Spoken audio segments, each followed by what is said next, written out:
all the boxy rides hit the market a few years ago, the Kia Soul turned out to be the surprise home run. They sell as many of these things as twice the XB and the Cube combined. So when you go to refresh this car, you don't screw around. Let's take a look at the 2014 Kia Soul.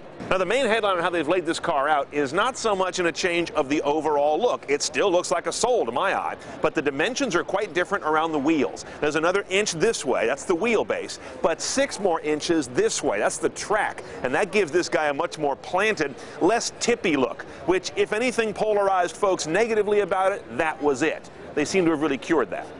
Now, inside, a big difference in the cabin quality of the new Soul. It used to be pretty Spartan and squared off in here. Look at this, all organic shapes now, whether you like that or not. I think it looks a lot better. Lots of soft materials with a better kind of a quality to them and a completely different look, dominated by this big boy, an optional 8-inch LCD. In here you can have Yuvo e-Services. That's their connected platform that, among other things, lets you flick through things like a smartphone and kind of toss the screen up and down, as opposed to those clunky page up, page down interfaces you normally see in cars.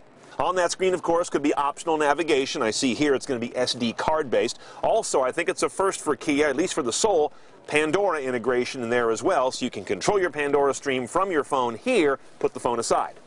And top trim models have another LCD screen, an enlarged LCD between the gauges to give you helper display stuff like just the latest nav instruction or currently what you're listening to on the media. So this car is definitely going upscale if you load it up. Another thing I've noticed, and a lot of you ask about this, how's the room? You know, I'm pretty tall, 6'2". I am in driving position right now, and I'm looking back and I see quite reasonable back seat legroom. I could sit behind me in this car, just FYI. They also have put a bigger hatchback here, which was another gripe about the Soul. Now you can get into what space it has more readily. That goes with that additionally spacious back seat.